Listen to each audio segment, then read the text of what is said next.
तो हेलो नमस्कार साथियों, कैसे हैं आप सभी। आई होप आप सब बहुत अच्छे होंगे। तो मैं अंशु स्वागत करती हूँ आप सबका आपके अपने परिवार भारत की पाठशाला पर। तो जैसा कि आप सभी जानते हैं, वेन डायग्राम का चैप्टर हम कवर कर रहे थे, जिसमें से हमने कल कुछ बेसिक कॉन्सेप्ट समझे थे इनके क्वेश्चन को सॉल्व करने के लिए। और क्वेश्चन नंबर 10 तक यहाँ तक हम अपना कवर कर चुके थे। टोटल 35 हमारे पास क्वेश्चन थे, जिसमें से 10 क्वेश्चन हमने कवर कर लिए थे। तो आज क्वेश्चन नंबर 11 से हम अपना करेंगे, आगे बढ़ेंगे, अपने चैप्टर को आज हम कंप्लीट कर लेंगे। तो क्वेश्चन नंबर 11 में हमें क्या दिया गया है, नीचे दिए गए वैन आरेख का चयन करें जो नीचे दिए गए तीन वर्गों के बीच संबंध को सर्वोत्तम रूप से दर्शाता है।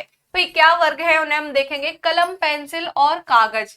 क्या क्या दिया गया है हमें, कलम दी गई है, पेंसिल दिया गया है और कागज दिया गया है। अब हमें इन तीनों के बीच रिलेशन बताना है कि इन तीनों के बीच किस प्रकार का रिलेशन हम बना सकते हैं। तो भाई कलम का कोई रिलेशन पेंसिल से हो सकता है। कलम यानी कि पेन, पेंसिल दोनों ही अलग अलग चीज हैं। और क्या कलम और पेंसिल इन दोनों का रिलेशन कभी कागज से हो सकता है? नहीं भाई, ये तीनों ही ऑब्जेक्ट्स एक दूसरे से अलग है। कोई भी ऑब्जेक्ट एक दूसरे से कोई भी किसी भी प्रकार की सिमिलैरिटी नहीं रखता है। तो यहाँ पर हम ऑप्शन नंबर सी को करेक्ट आंसर टिक करेंगे, क्योंकि तीनों ही ऑप्शन एक दूसरे से अलग है। आगे बढ़ेंगे नेक्स्ट क्वेश्चन की ओर। तो यहाँ पर फिर से सेकंड टाइप वाला अपना क्वेश्चन आ गया है। निम्नलिखित वैन आरेख समाज के निवासियों के समाचार पढ़ने की आदतों के बारे में जानने के लिए किए गए सर्वेक्षण में एकत्र किए गए आंकड़ों को प्रस्तुत करता है। त्रिभुज जो है वो समाचार पत्र पाठकों के समूह को दर्शाता है। भाई यहाँ पर जो हमें ट्राइंगल दिया गया है, ये जो ट्राइंगल है, ये जितने भी लोग इस ट्राइंगल के अंदर आ रहे हैं वो सभी क्या पढ़ते हैं, समाचार पत्र यानी कि न्यूज़पेपर। ट्रायंगल के अंदर जितने भी आंकड़े आ रहे हैं वो सभी किस व्यक्तियों के आंकड़े हैं, जो समाचार पत्र यानी कि न्यूज़पेपर को पढ़ते हैं। नेक्स्ट हमें क्या दिया गया है भाई, चतुर्भुज टीवी दर्शकों के समूह को दर्शाता है। भाई चतुर्भुज यानी कि चार भुजाओं वाला जो आपको शेप दिया गया है वो किसको दर्शा रहा है।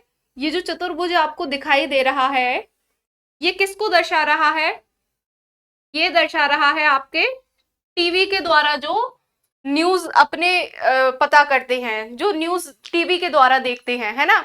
चतुर्भुज के अंदर जितने भी आंकड़े हैं वो उन सभी व्यक्तियों के आंकड़े हैं जो न्यूज को टीवी द्वारा प्राप्त करते हैं, जो जिन्हें न्यूज कहां से मिलती है, टीवी से। ठीक है, आगे बढ़ेंगे। वृत्त रेडियो श्रोताओं के समूह को दर्शाता है। अब भाई जो सर्कल है, ये जो सर्कल हमें दिया गया है इसके अंतर्गत जितने भी व्यक्ति आ रहे हैं वो सभी रेडियो के माध्यम से समाचार प्राप्त करते हैं। ठीक है, यहाँ पर एक समाज में मतलब रहने वाले लोगों को कि कौन से लोग किस अपने स्रोत से समाचार को प्राप्त करते हैं, कहाँ से समाचार लेते हैं, उन्हें कहाँ से खबरें मिलती हैं। तो कुछ लोग जो ट्रायंगल के अंतर्गत आ रहे हैं वो किससे, न्यूज़पेपर के द्वारा न्यूज को कवर करते हैं। और जो रेक्टेंगल के अंदर आ रहे हैं वो टीवी के द्वारा न्यूज को कवर करते हैं। और सर्कल के अंदर आने वाले जितने भी लोग हैं वो रेडियो के द्वारा अपनी न्यूज को कवर करते हैं। तो इसके बिहाफ पर हमें आगे का अपना क्वेश्चंस को बताना है। अब देखो यहाँ पर क्या पूछा गया है, उन निवासियों की कुल संख्या क्या है जो समाचार अपडेट प्राप्त करने के लिए किसी एक मीडिया स्रोत पर भरोसा करते हैं।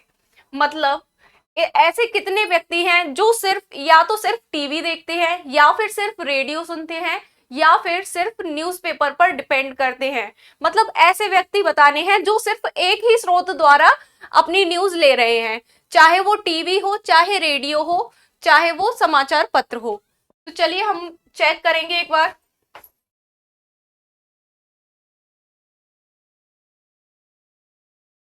यहाँ पर जो हमने अलग अलग कलर से बताया था, हम एक बार कर लेते हैं उनको अलग अलग कलर से, अपने जो शेप्स हैं उनको डिफाइन कर लेंगे एक बार।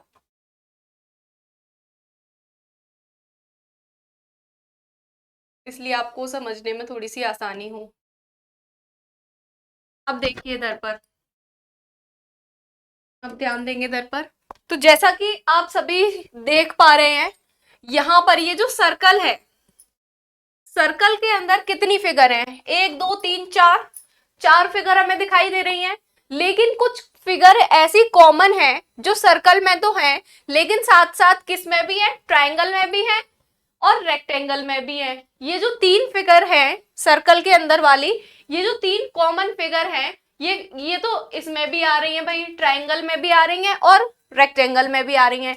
लेकिन ऐसी कितनी फिगर हैं जो सिर्फ और सिर्फ सर्कल में है? तो ऐसी फिगर तो सिर्फ 15 ही है। तो यानी कि 15 लोग ऐसे हैं जो सिर्फ और सिर्फ रेडियो से समाचार प्राप्त कर रहे हैं, है ना। 15 लोग ऐसे हैं जो किसी एक स्रोत यानी कि सिर्फ और सिर्फ रेडियो के ऊपर डिपेंड है समाचार सुनने के लिए। आगे बढ़ेंगे, चेक करेंगे। अब अगर हम ट्राइंगल की बात करें तो ट्राइंगल में भी हमें 4 फिगर दिए गए हैं, है ना। तो 4 में से 3 ऐसे कॉमन फिगर हैं, जैसे ये 3 हो गया, 4 हो गया और ये 12। ये 3 फिगर ऐसे कॉमन हैं जो किसी अन्य आकृति में भी आ रहे हैं।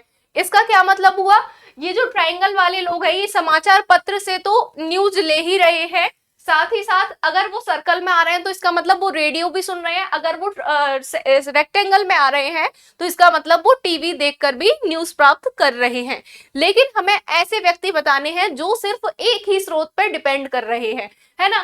तो ऐसे कितने व्यक्ति हैं जो सिर्फ ट्राइंगल में है और किसी आकृति में नहीं है? तो ऐसे व्यक्ति हैं 26, ठीक है। 26 ऐसे व्यक्ति हैं जो सिर्फ और सिर्फ समाचार पत्र से ही न्यूज अपनी कवर कर पा रहे हैं, किसी अन्य स्रोत पर नहीं जा रहे हैं, है ना। आगे देखेंगे, जिस प्रकार से हमने सर्कल और ट्राइंगल का फिगर जो है अलग कर लिए, कॉमन फिगर को अलग हटाकर, उसी प्रकार से हम रेक्टेंगल में भी देखेंगे। रेक्टेंगल में भी हमें भाई 4 फिगर गिवन है जिसमें से 3 कॉमन है जो मतलब अन्य किसी आकृति के अंदर भी आ रही हैं, है ना। तो ऐसे कितने फिगर हैं जो सिर्फ रेक्टेंगल के अंदर हैं? वो सिर्फ एक ही फिगर है 32। तो 32 लोग कुल ऐसे हैं जो न्यूज के लिए सिर्फ और सिर्फ टीवी पर डिपेंड है, किसी और स्रोत से न्यूज कवर नहीं कर रहे हैं। तो इतने कुल व्यक्ति इतने आए हैं जो सिर्फ एक ही स्रोत पर निर्भर कर रहे हैं, है ना। किसी भी एक स्रोत से न्यूज ले रहे हैं, मतलब 2 कॉमन स्रोत से न्यूज नहीं ले रहे हैं, है ना। तो कितने हैं टोटल कर लेंगे, 5 और 6 11, 11 और 2 13, 1 कैरी, 2 और 1 3 और 1 4, 4 और 3 7, कितना हुआ 73। Option number C will be the right answer. Okay, आगे बढ़ेंगे नेक्स्ट क्वेश्चन की ओर। अब देखो यहाँ पर फिर से उसी क्वेश्चन से रिलेटेड है, सर्वेक्षण में भाग लेने वाले निवासियों की कुल संख्या क्या है? अब इस सर्वेक्षण में मतलब ये जो एक उन लोगों ने सर्वे की थी उसमें टोटल कितने निवासियों को कवर किया है? तो टोटल पूछा है तो सभी को यहाँ पर हम ले लेंगे। कितने हैं भाई ट्राइंगल के अंदर? 26 है, 12 है, 3 है, 4 है, 8 है, 15 है और 32 है। इसमें टोटल हमें बताना है टोटल कितने लोग हैं जिनके ऊपर सर्वे किया गया है।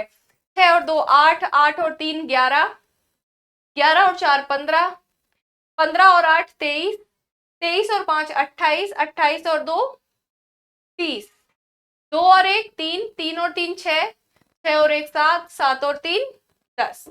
तो टोटल 100 पीपल हैं जिनके ऊपर ये सर्वे किया गया है। तो ऑप्शन नंबर डी यहाँ पर आपका करेक्ट आंसर हो जाएगा। आगे बढ़ेंगे नेक्स्ट क्वेश्चन की ओर। फिर से उसी से रिलेटेड क्वेश्चन हमसे पूछा गया है, उन लोगों की संख्या क्या है जो अखबार पढ़ते हैं और रेडियो सुनते हैं लेकिन टीवी नहीं देखते? अब हमें यहाँ पर उन लोगों की संख्या बतानी है जो सिर्फ अखबार पढ़ते हैं और रेडियो सुनते हैं लेकिन टीवी नहीं देखते। मतलब हमें ऐसे लोग बताने हैं जो हमारे अखबार किस में है भाई, रेडियो किस में है, सर्कल में है, अखबार वाले किस में है, ट्राइंगल में है।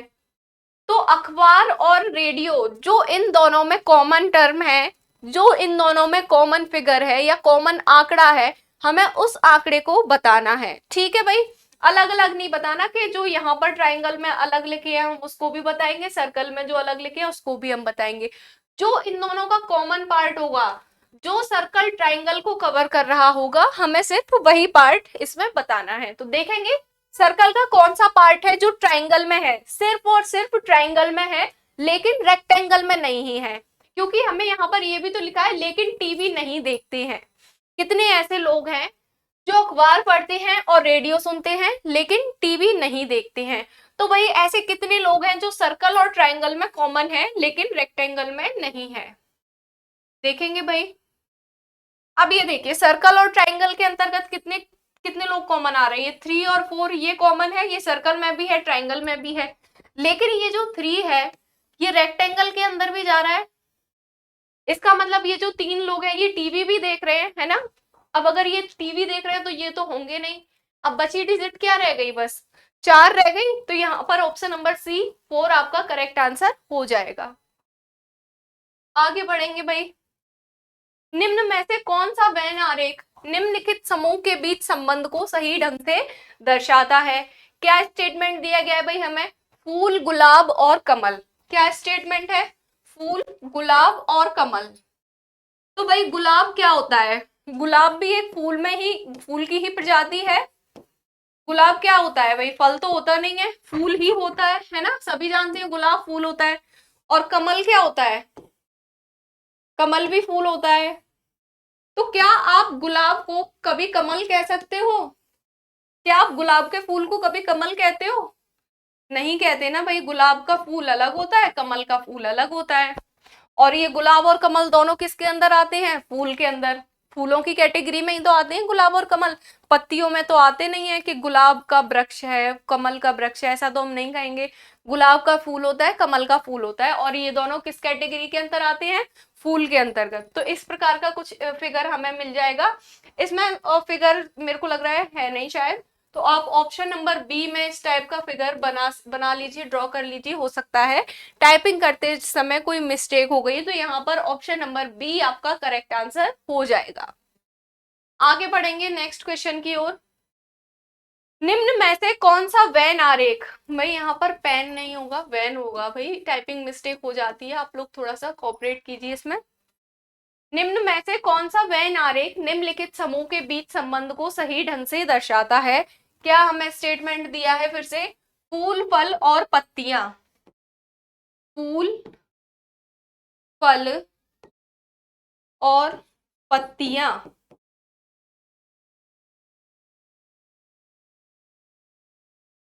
तो भाई फूल अलग होता है, ये सभी, ये तीनों क्या है?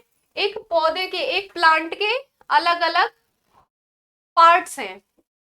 अगर आप ध्यान से देखोगे इन सभी को तो आप पाओगे कि ये जो चीजें हैं, फूल, फल और पत्तियां, एक प्लांट के अलग अलग पार्ट्स हैं। मतलब ये तीनों एक दूसरे से किसी भी प्रकार से संबंधित नहीं है, क्योंकि फूल कभी फल नहीं हो सकता, फल कभी पत्तियां नहीं बन सकती, है ना।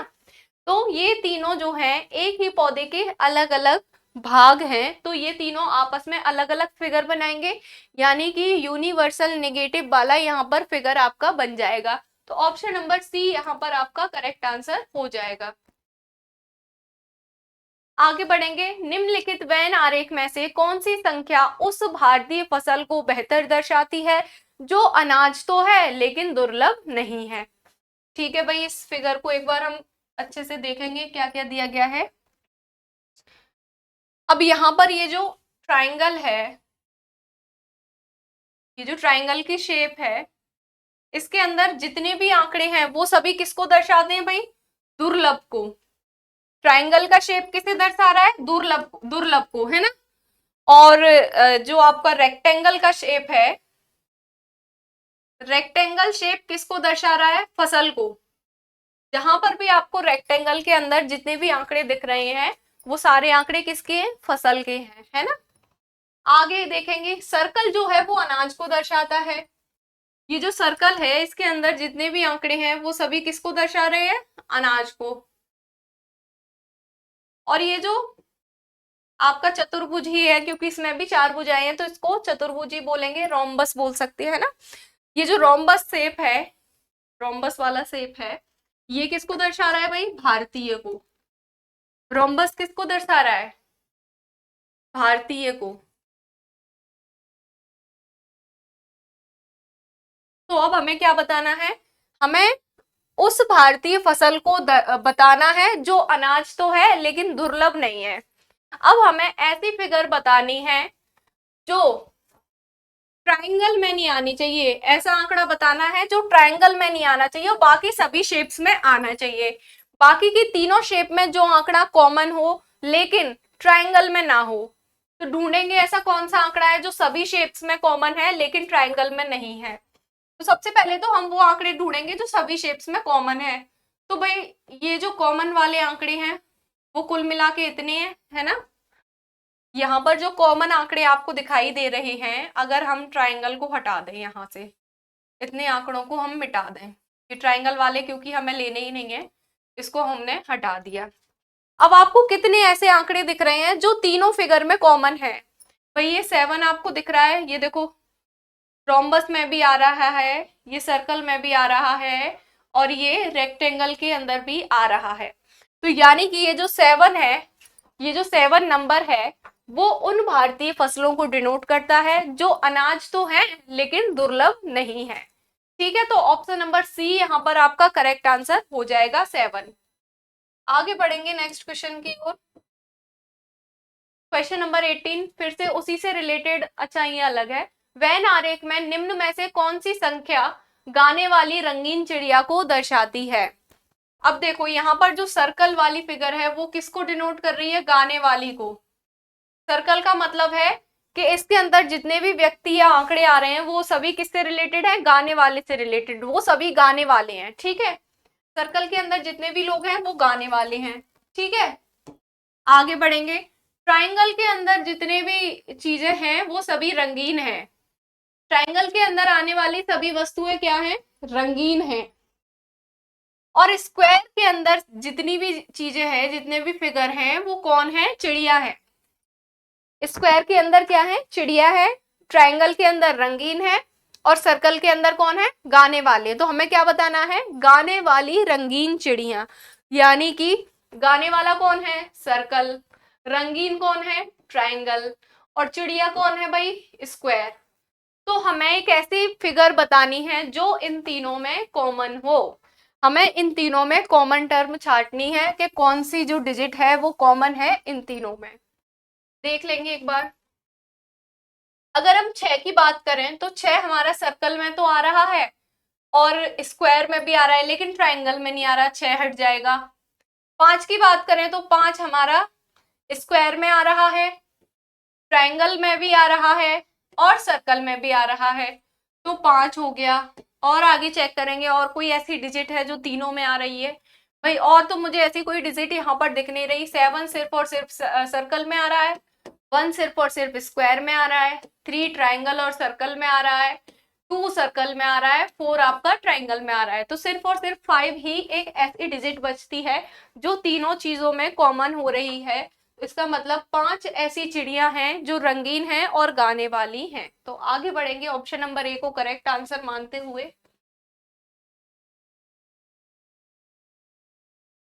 अब देखिए क्वेश्चन नंबर 19 एक बार पढ़िए आप लोग। निम्नलिखित में से कौन सा विकल्प निम्नांकित वेन आरेख के लिए सर्वाधिक उपयुक्त है। अब हमें यहाँ पर एक वेन आरेख दे दिया है बनाकर। अभी तक हम क्या कर रहे थे, हमको एक स्टेटमेंट दिया गया था, उसके बिहाफ पर हम वेन आरेख ड्रॉ कर रहे थे। लेकिन यहाँ पर हमें ऑलरेडी एक वेन आरेख बना हुआ दे दिया है। उस वेन आरेख के बिहाफ पर हमें स्टेटमेंट बताना है कि कौन सा स्टेटमेंट इससे मैच कर सकता है, या इस वेन आरेख के बिहाफ पर कौन सा स्टेटमेंट आपका सही हो सकता है। तो पहले हमें दिया है धातु, सोडियम और फ्लोरीन। तो क्या तीनों में कोई कनेक्शन आपको नजर आ रहा है, नहीं जी। आगे बढ़ेंगे। थायराइड ग्रंथि, पिट्यूटरी ग्रंथि और अंतःस्रावी ग्रंथि, ये हमारे शरीर में पाई जाने वाली भिन्न भिन्न ग्रंथियां हैं, तीनों ही अलग अलग हैं, तीनों का आपस में कोई कनेक्शन नहीं है। आगे दादा, पिता और पुत्र। ऑप्शन नंबर सी में हमें क्या दिया है, दादा दिया है, पिता दिया है और पुत्र दिया है। तो तीनों में कनेक्शन तो है, लेकिन क्या सारे के सारे पिता दादा हो सकते हैं? क्या ये जो सारे पिता का गोला है ये दादा के अंदर आ सकता है? ऐसा हो सकता है कि जितने भी सारे दुनिया में पिता हैं वो सभी के सभी दादा हो जाएंगे, या फिर जितने भी सारे पुत्र हैं वो सभी के सभी पिता बन जाएंगे? क्या ऐसा हो सकता है कि जितने भी सारे पुत्र हैं दुनिया में वो पिता ही है? नहीं हो सकता है ना ऐसा। तो मतलब कनेक्शन तो है, लेकिन ये वाला कनेक्शन नहीं है भाई, कि चीजें एक दूसरे पे 100% डिपेंड कर पा रही हैं, है ना। ये जो यूनिवर्सल अफर्मेटिव वाला कनेक्शन है ये यहाँ पर नहीं बन पा रहा है ना। तो ऑप्शन नंबर सी भी यहाँ पर नहीं होगा। आगे चलेंगे ऑप्शन नंबर डी की ओर। डी में क्या दिया है? भारत, उत्तर प्रदेश और लखनऊ। क्या दिया है भाई? भारत, उत्तर प्रदेश और लखनऊ। इस टाइप का क्वेश्चन मैंने शायद क्वेश्चन नंबर 1 में भी इस टाइप का एक क्वेश्चन था और मैंने आपको एग्जाम्पल के थ्रू भी इस टाइप का क्वेश्चन समझाया था। तो अगर हम इस क्वेश्चन की ओर देखें तो पाएंगे कि जो लखनऊ है, लखनऊ कहाँ पर है भाई? लखनऊ उत्तर प्रदेश की राजधानी है, तो यानी कि लखनऊ जो है वो उत्तर प्रदेश का एक हिस्सा है। लखनऊ क्या है भाई? उत्तर प्रदेश का एक हिस्सा है। और क्या उत्तर प्रदेश भारत में है या कहीं और है, नेपाल में या चाइना में? भारत में ही है ना, तो इसका सीधा सा मतलब हुआ कि उत्तर प्रदेश भारत का एक हिस्सा है। भारत एक बड़ा सा पार्ट है, उसका एक छोटा सा हिस्सा उत्तर प्रदेश है। उत्तर प्रदेश एक बड़ा पार्ट है जिसका एक छोटा सा पार्ट क्या है? लखनऊ है। मतलब भारत के अंदर उत्तर प्रदेश आता है, उत्तर प्रदेश के अंदर आपको लखनऊ मिल जाएगा। ठीक है जी, तो ऑप्शन नंबर डी यहाँ पर राइट आंसर है। आगे बढ़ेंगे नेक्स्ट क्वेश्चन की ओर। वेन आरेख में निम्न में से कौन सी संख्या दयालु अध्यापक को दर्शाती है? अध्यापक दयालु होते हैं ना भाई, मैथ के टीचर नहीं दयालु होते थे, बाकी तो सारे अच्छे ही होते थे। तो यहाँ पर ये जो ट्रायंगल है, ट्रायंगल जो है ये सारा किसको डिनोट कर रहा है? कठोर को।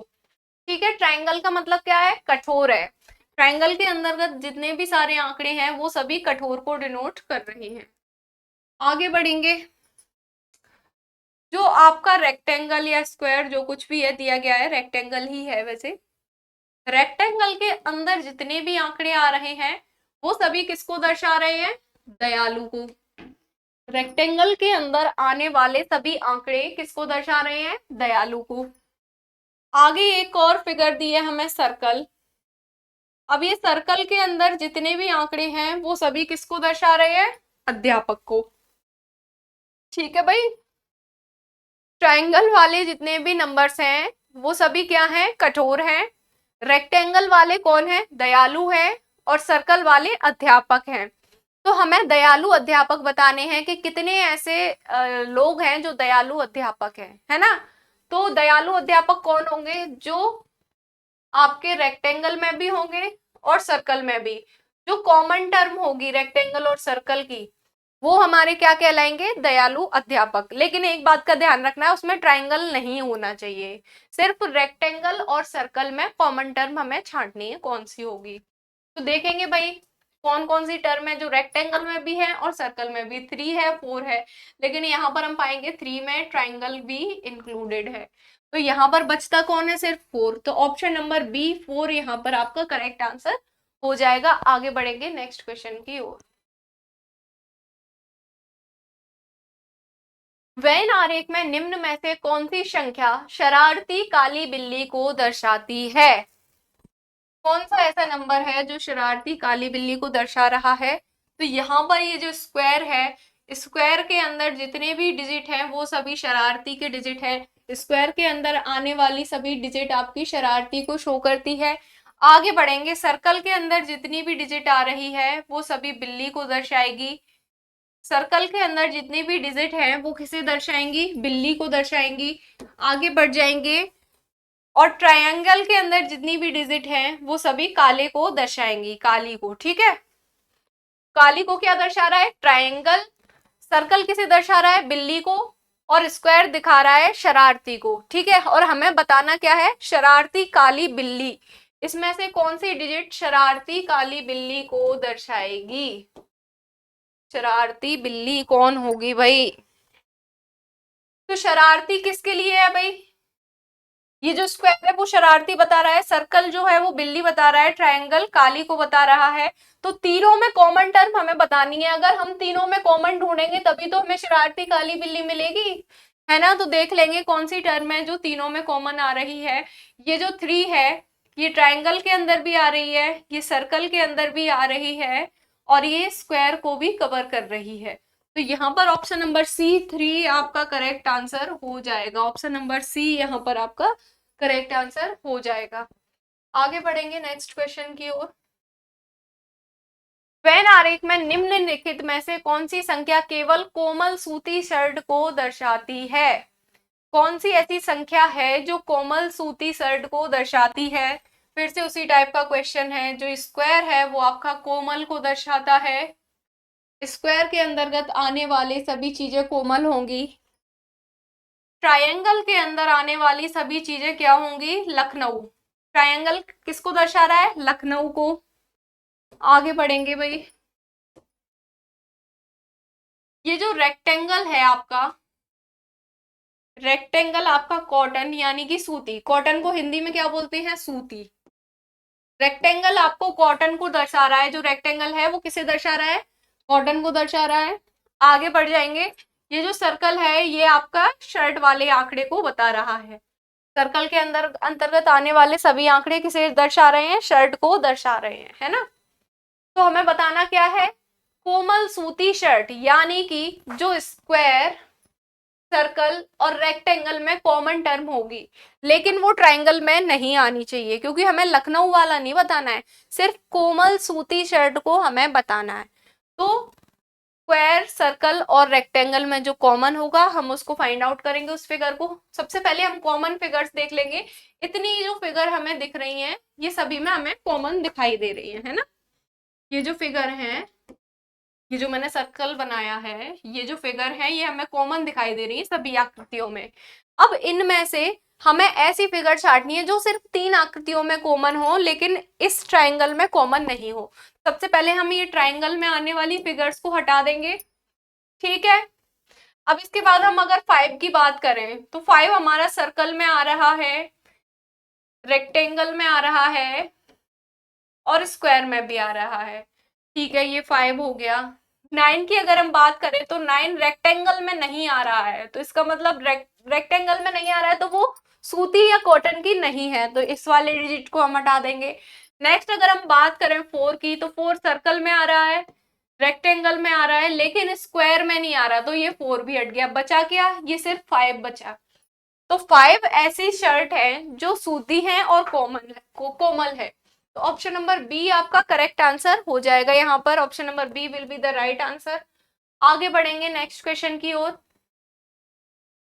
दिए गए वेन आरेख के लिए उपयुक्त विकल्प का चयन कीजिए। अब भाई देखिए, एक बड़ा सर्कल है, उसके अंदर 2 छोटे छोटे सर्कल है। अब ये इसके लिए कौन सा स्टेटमेंट जो है वो हमारा करेक्ट होगा? परिवार, पति पत्नी। अब पति पत्नी कौन होते हैं? परिवार का ही एक हिस्सा होते हैं। पति पत्नी और उनके बच्चे मिलकर परिवार बनाते हैं, और जब तक बच्चे नहीं होते तब तक पति पत्नी ही एक परिवार का निर्माण करते हैं, है ना। तो पति पत्नी कौन है? एक परिवार के 2 पहलू है ना। तो अगर हम इस गोले को परिवार का नाम दें, एक गोले को पति का नाम दे दें और एक गोले को पत्नी, तो क्या ये गलत हो जाएगा? भाई पति और पत्नी ही तो मिलके परिवार का निर्माण करते हैं, तो ये फर्स्ट स्टेटमेंट यहाँ पर आपका बिल्कुल सही हो जाएगा। आगे भी हम देख लेंगे। मोर, कौवा, मुर्गा तीनों ही अलग अलग पक्षी हैं, इसके लिए यूनिवर्सल नेगेटिव ये वाला डायग्राम बनेगा। गाय, आंकड़े, शेर। गाय अलग है, आंकड़े अलग है, शेर अलग है। भाई गाय का आंकड़े के साथ क्या संबंध है और गाय का शेर के साथ क्या संबंध है? तीनों ही अलग अलग चीजें हैं। बिल्लियां, कुत्ते, मेंढक ये भी तीनों अलग अलग चीजें हैं, इसके लिए भी कुछ इस टाइप का आपका फिगर बन जाएगा। आगे बढ़ेंगे नेक्स्ट क्वेश्चन की ओर। नीचे दिए गए वेन आरेख में संख्या 3 क्या वर्णन करती है? ये जो नंबर 3 है ये किस चीज को डिनोट कर रहा है? हमें ये बताना है। नंबर 3 किस चीज को दर्शा रहा है हमें ये बताना है। ये जो बीच में लिखा हुआ है नंबर 3, अब ये 3 किस किस में आ रहा है? ये 3 ट्रायंगल के अंदर भी आ रहा है, जिसका अर्थ है कोमल। ट्रायंगल का क्या अर्थ है? कोमल। दिख रहा है ये आपको ब्लैक कलर से, या दूसरा कलर लूं? येलो कलर ले लेती हूँ। ट्रायंगल का क्या अर्थ है भाई? कोमल। आगे ये 3 सर्कल में भी आ रहा है भाई, सर्कल की आकृति में भी आ रहा है। सर्कल का क्या मतलब है? केक। आगे चेक करेंगे तो ये 3 स्क्वायर की आकृति में भी आ रहा है, ठीक है। तीनों आकृतियों के अंदर आ रहा है। और स्क्वायर का क्या अर्थ है भाई? चॉकलेट।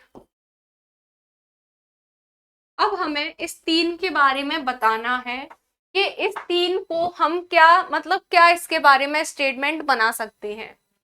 एक केक जो कोमल नहीं है, भाई कोमल कैसे नहीं है, वो तो कोमल के अंदर आ रहा है ना, ट्रायंगल के अंदर आ रहा है, तो फिर कोमल कैसे नहीं है। फर्स्ट ऑप्शन तो हमारा गलत हो जाएगा, इसको बाय बोल देंगे। आगे देखेंगे, एक कोमल केक जो चॉकलेट से बना है। हाँ भाई ये हो सकता है, क्योंकि ये तीनों टर्म्स में अपना कॉमन हो रहा है, ये ट्रायंगल में भी आ रहा है, सर्कल में भी आ रहा है और रेक्टेंगल में भी, सॉरी स्क्वायर में भी आ रहा है। तो एक कोमल केक जो चॉकलेट से बना है, ऑप्शन नंबर बी यहाँ पर सही है आपका। आगे भी चेक कर लेंगे, एक कोमल केक जो चॉकलेट से नहीं बना है।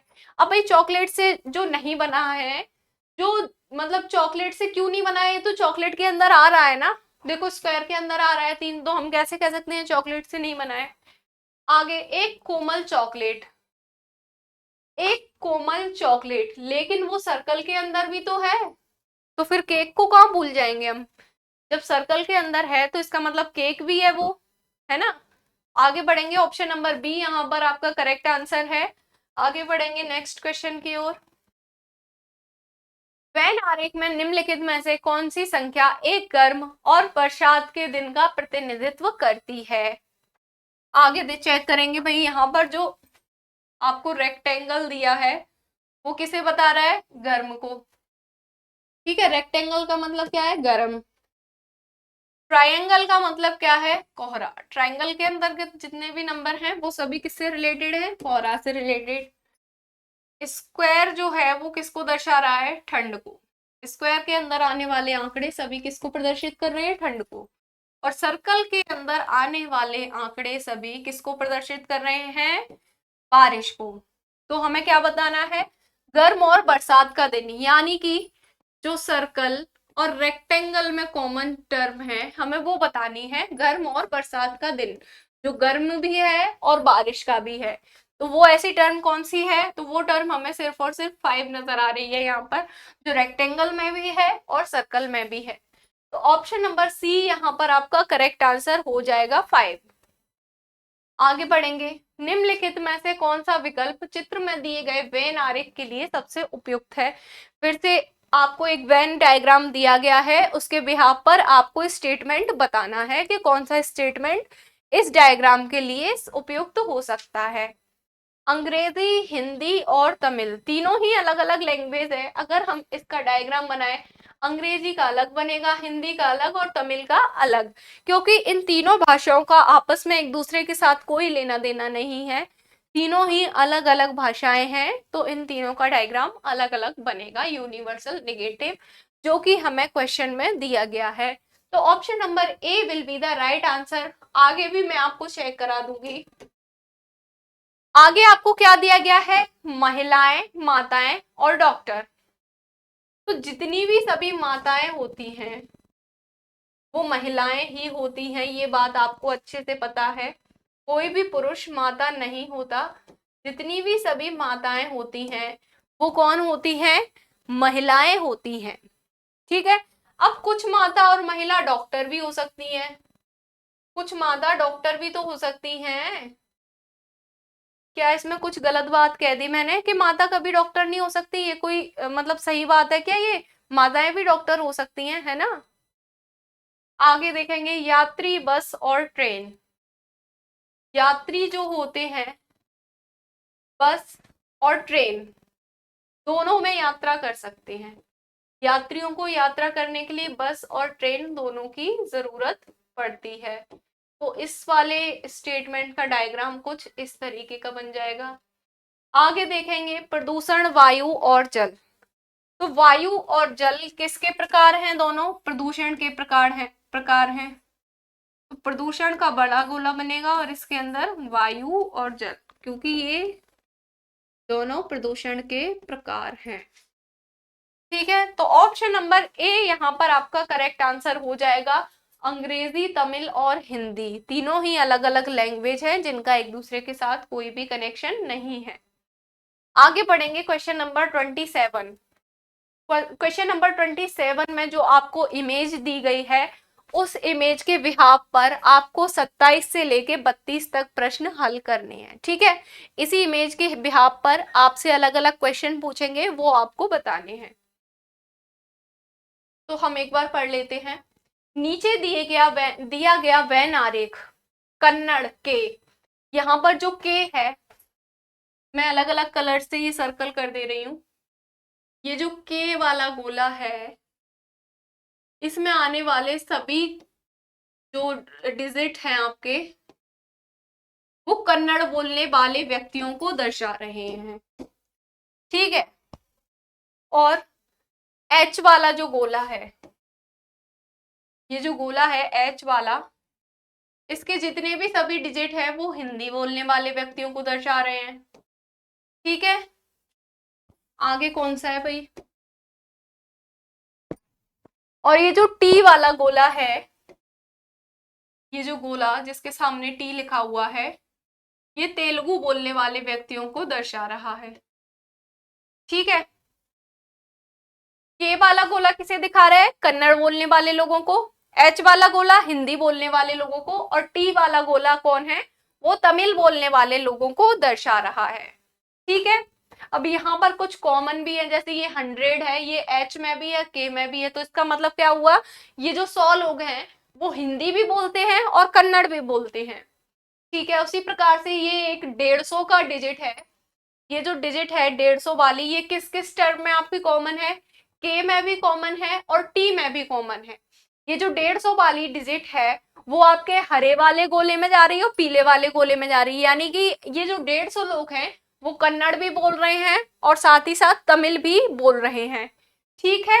ये जो 50 लिखा है, ये जो 50 का एक आंकड़ा लिखा है, ये आप देख पा रहे होंगे कि ये तीनों गोलों में आ रहा है, लाल पीला हरा तीनों गोलों के अंदर आ रहा है। तो इसका क्या मतलब हुआ? ये जो 50 व्यक्ति हैं वो तीनों भाषाएं बोल रहे हैं, है ना। यहाँ पर ये जो 150 का डिजिट आपको दिख रहा है जो लाल और हरे गोले में है, वो लोग कौन है? जो तमिल और हिंदी दोनों बोल रहे हैं, तमिल नहीं सॉरी तेलुगु, तेलुगु और हिंदी दोनों बोल रहे हैं 150 लोग, ठीक है। इसी के बिहाफ पर हम आगे क्वेश्चंस को सॉल्व करेंगे, आगे बढ़ेंगे। क्या क्वेश्चन आपको दिया गया है? एक मिनट, फिर से हम इस गोले को अपने को नीला पीला कर ले रहे हैं ताकि समझने में आसानी हो।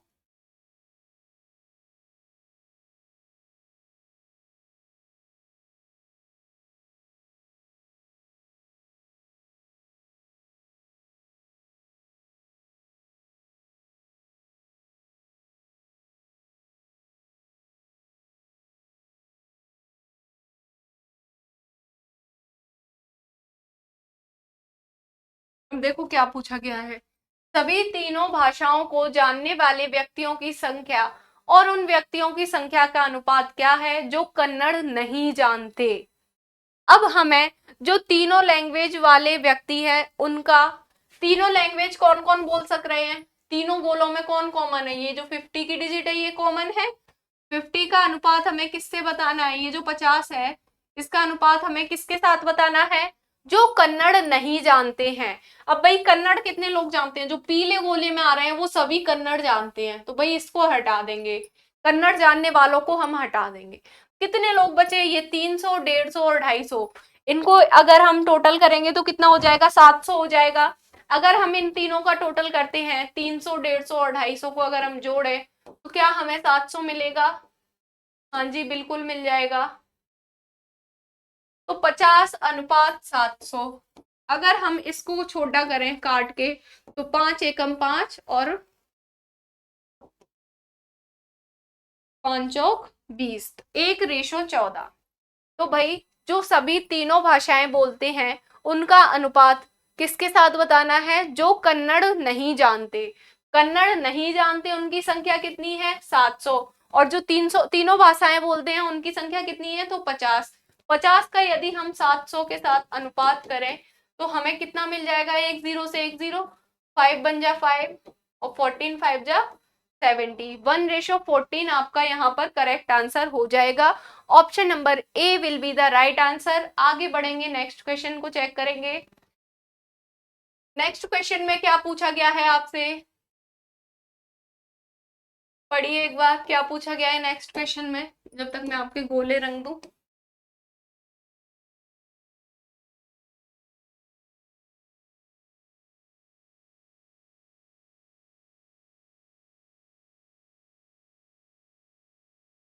पढ़िए भाई, नेक्स्ट क्वेश्चन क्या पूछा गया है, सॉल्व करने की कोशिश कीजिए। तेलुगु तथा कन्नड़ जानने वाले लोगों की संख्या, तेलुगु तथा कन्नड़ जानने वाले लोगों की संख्या। अब देखिए इसमें कौन कौन से लोग ऐसे हैं जो तेलुगु और कन्नड़ जानते हैं।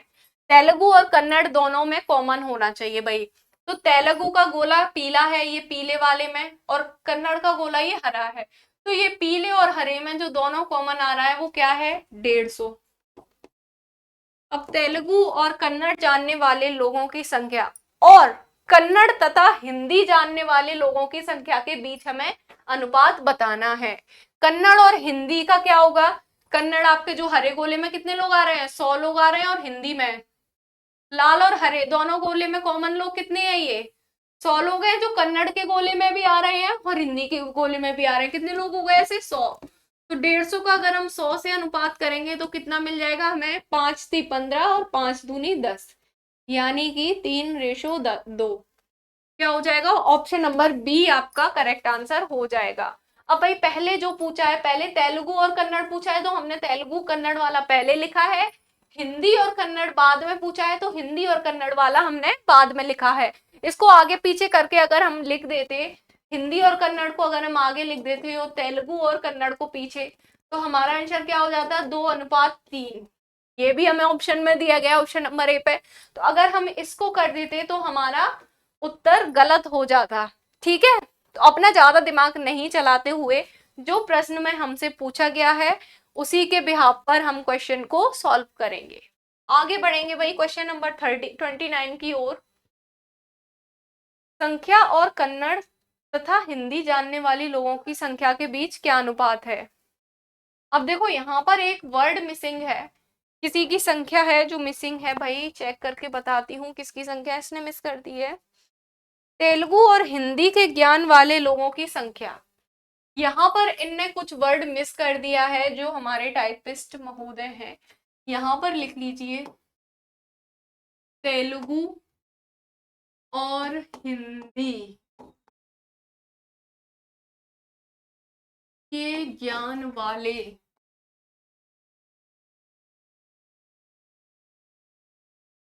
लोगों की संख्या। ठीक है, ये संख्या से आगे इतना और ऐड कर लेना, तेलुगु और हिंदी के ज्ञान वाले लोगों की संख्या और कन्नड़ तथा हिंदी जानने वाले लोगों की संख्या के बीच क्या अनुपात है। तो तेलुगु और हिंदी वाले सबसे पहले हम देखेंगे कौन कौन कॉमन है, जो तेलुगु में भी है और हिंदी में भी है। अब देखिए जो इस गोले में भी कॉमन है और इस गोले में भी कॉमन है, वो कौन सी डिजिट है, ये 150। तेलुगु और हिंदी वाले कितने लोग हैं भाई, 150। आगे कन्नड़ और हिंदी। अब कन्नड़ और हिंदी के लिए हम देखेंगे भाई कौन कौन से कॉमन टर्म है। ये जो गोला है वो कन्नड़ वाला है, ये वाला गोला आपका हिंदी वाला है। तो जो सिर्फ कन्नड़ और हिंदी में कॉमन है उसको हम सिलेक्ट करेंगे। यहाँ पर ये 100 है जो कन्नड़ और हिंदी दोनों में कॉमन है। आगे इसको शॉर्ट कर लेंगे रेशियो को, 5 × 3 = 15, 5 × 2 = 10, अगेन 3:2 आपका करेक्ट आंसर हो जाएगा। तो option number B will be the right answer. आगे बढ़ेंगे नेक्स्ट की ओर। फिर से वही क्वेश्चन, अच्छा पीछे ये मिस कर दिया था इसलिए दोबारा उन्होंने वही क्वेश्चन दे दिया, 29 रिपीट है यहाँ पर। क्वेश्चन नंबर 30 देखेंगे, केवल 2 भाषाएं जानने वाले व्यक्तियों की संख्या कितनी है। ऐसे कितने व्यक्ति हैं जो सिर्फ और सिर्फ 2 भाषाएं जानते हैं। अब वो 2 भाषाएं या तो तेलुगु और कन्नड़ हो, या फिर कन्नड़ और हिंदी हो, या फिर हिंदी और तेलुगु हो। हमें ऐसे आंकड़े छांटने हैं जो सिर्फ 2 लैंग्वेज को जानते हैं। भाई कौन कौन से वो आंकड़े हैं जो 2 सर्कल में कॉमन है वो हमें देखना है। यहाँ से ये 150 है 2 सर्कल में कॉमन, यहाँ से ये 150 2 सर्कल में कॉमन है, यहाँ से ये 100 जो है वो 2 सर्कल में कॉमन है। कितने आंकड़े हो जाएंगे भाई, 150 150 और 100, कितना हो जाएगा टोटल, 400 हो जाएगा। इधर कितना टोटल होगा इसका, 150 और 150 300, 300 और 100 400। तो ऑप्शन नंबर सी आपका करेक्ट आंसर हो जाएगा यहाँ पर। आगे बढ़ जाएंगे क्वेश्चन नंबर 31 की ओर। केवल एक भाषा को जानने वाले व्यक्तियों की संख्या कितनी है? ऐसे कितने व्यक्ति हैं जो सिर्फ और सिर्फ एक ही भाषा जानते हैं, चाहे वो भाषा हिंदी हो, चाहे कन्नड़ हो या तेलुगु हो, वो सिर्फ एक ही भाषा का ज्ञान रखते हैं, एक भाषा के अलावा कोई भी दूसरी भाषा नहीं जानते हैं। ऐसे व्यक्ति कुल कितने हैं? देख लेंगे भाई, जो एक ही सर्कल में आ रहे हैं, कितने ऐसे लोग हैं जो सिर्फ एक ही सर्कल में आ रहे हैं। यहाँ पर ये 250 है जो आपको सिर्फ एक ही सर्कल में दिखाई दे रहा है। आगे बढ़ेंगे, यहाँ पर ये 500 है, ये भी सिर्फ एक ही सर्कल में है। यहाँ पर ये जो 300 है, ये भी सिर्फ एक ही सर्कल में है आपका। तो कितने ऐसे व्यक्ति हो गए? 1050 व्यक्ति ऐसे हैं जिनको सिर्फ और सिर्फ एक ही भाषा का ज्ञान है, वो किसी दूसरी भाषा को नहीं जानते हैं। ऑप्शन नंबर बी यहाँ पर आपका राइट आंसर है। आगे बढ़ेंगे, सभी 3 भाषाओं को जानने वाले व्यक्तियों की संख्या कितनी है? ऐसे कितने व्यक्ति हैं जो तीनों सर्कल में कॉमन है, जो हिंदी, कन्नड़ और तेलुगु तीनों भाषाओं का ज्ञान रखते हैं? देख लेंगे भाई, जो तीनों सर्कल में कॉमन है, ऐसे व्यक्ति कितने हैं? ऐसे व्यक्ति आपको कितने दिखाई दे रहे हैं जो तीनों सर्कल में कॉमन है? तो ये जो 50 जो आंकड़ा एक आपको दिखाई दे रहा है, ये तीनों सर्कल में कॉमन है। तो ऑप्शन नंबर ए यहाँ पर आपका करेक्ट आंसर हो जाएगा। आगे बढ़ेंगे, 33 to 35 आपको इस वेन डायग्राम के बिहाफ पर ये क्वेश्चन सॉल्व करने हैं। 33 से लेके 35 तक पढ़ेंगे इसे। निम्न वेन आरेख उन व्यापारियों के बारे में जानकारी दिखाता है जो व्यापार करते हैं। नीचे दिए गए चित्र को देखें और निम्नलिखित प्रश्न का उत्तर दें। वही यहाँ पर जो इस सर्कल में आने वाले सभी लोग किसका व्यापार कर रहे हैं? गेहूं का। आगे हम नेक्स्ट स्लाइड पे इसकी इमेज को कलरफुल कर देंगे। इस सर्कल में आने वाले सभी व्यापारी किसका व्यापार कर रहे हैं? गेहूं का। और जो इस सर्कल में आ रहे हैं वो सभी चावल का व्यापार कर रहे हैं। और जितने सभी लोग ये नीचे वाले सर्कल में आ रहे हैं वो सभी किसका व्यापार करते हैं? चने का। ठीक है जी। कितने व्यापारी केवल गेहूं और चने का व्यापार करते हैं? कितने ऐसे व्यापारी हैं जो सिर्फ और सिर्फ गेहूं और चने का व्यापार कर रहे हैं और किसी अन्य व्यापार को नहीं कर रहे हैं? तो गेहूं और चने का व्यापार करने वाले व्यापारी यहाँ पर आपको कितने दिखाई दे रहे हैं? 71 और 65, दोनों को ऐड करेंगे तो कितना आ जाएगा? 6 और 13, 136 ऐसे व्यापारी हैं जो गेहूं और चने का व्यापार कर रहे हैं। ठीक है, यहाँ पर आपसे ये नहीं बोला गया है कि सिर्फ और सिर्फ के कॉमन आपको बताना है कि कितने ऐसे व्यापारी हैं जो गेहूं और चने का कॉमन व्यापार कर रहे हैं। इसमें आपको अलग अलग बताना है कि कितने व्यापारी हैं जो गेहूं का और चने का दोनों का व्यापार कर रहे हैं। ठीक है, मतलब हमें इसमें ये नहीं बताना कि दोनों का व्यापार कौन कौन कर रहे हैं, सिर्फ अलग अलग इंडिविजुअल बताना है कि कितने हैं जो सिर्फ गेहूं का कर रहे हैं, कितने हैं जो सिर्फ चने का कर रहे हैं। अगर हम इस 2 का उत्तर देते तो हम वो कब देते? जब यहाँ पर ये लिखा होता कितने व्यापारी केवल गेहूं और चने दोनों का व्यापार करते हैं। दोनों का यानी कि दोनों का मिक्स व्यापार कर रहे हैं, ऐसे कितने व्यापारी हैं? तो जब दोनों का शब्द दिया होता तब हम इस 2 को आंसर करते, लेकिन हमसे यहाँ क्या पूछा गया है? केवल गेहूं और चने का व्यापार करते हैं, है ना। यहाँ पर ये नहीं लिखा गया कि गेहूं और चने दोनों का व्यापार कर रहे हैं। ठीक है, तो अलग अलग हम इसका आंसर देंगे। आगे बढ़ेंगे, केवल गेहूं और चने के व्यापारियों की संख्या का केवल चावल और गेहूं के व्यापारियों की संख्या के साथ क्या अनुपात है? किस किस का अनुपात बताना है? केवल गेहूं और चने। सबसे पहले हमें वो व्यापारी देखने हैं जो केवल गेहूं और चने का व्यापार करते हैं। तो वो व्यापारी कितने हैं जो केवल गेहूं और चने का व्यापार कर रहे हैं? 2 हैं ऐसे व्यापारी। किसके साथ अनुपात बताना है? केवल चावल और गेहूं के। अब चावल और गेहूं में कौन कॉमन है भाई? ये 20, 2:20, 2 1 जा 2 और 2 10 जा 20। क्या रेशो आ गया अपना निकल के? 1:10। तो ऑप्शन नंबर ए यहाँ पर आपका करेक्ट आंसर हो जाएगा। आगे बढ़ेंगे नेक्स्ट क्वेश्चन की ओर। केवल चावल और केवल गेहूं के व्यापारियों की संख्या का केवल चने की व्यापारियों की संख्या के साथ क्या अनुपात है? किस किस का? केवल चावल और गेहूं के व्यापारियों की संख्या। चावल और गेहूं के व्यापारियों की संख्या कुल कितनी है? 20 है भाई। चावल और गेहूं के व्यापारियों की संख्या कितनी है? 20 है। अब इसका किसके साथ अनुपात बताना है? केवल चने के व्यापारियों की संख्या के साथ। तो केवल चने के व्यापारियों की संख्या कितनी है? 65 है। किससे कैंसिल हो जाएगा? 5 4 जा 20 और 13 5 जा 65।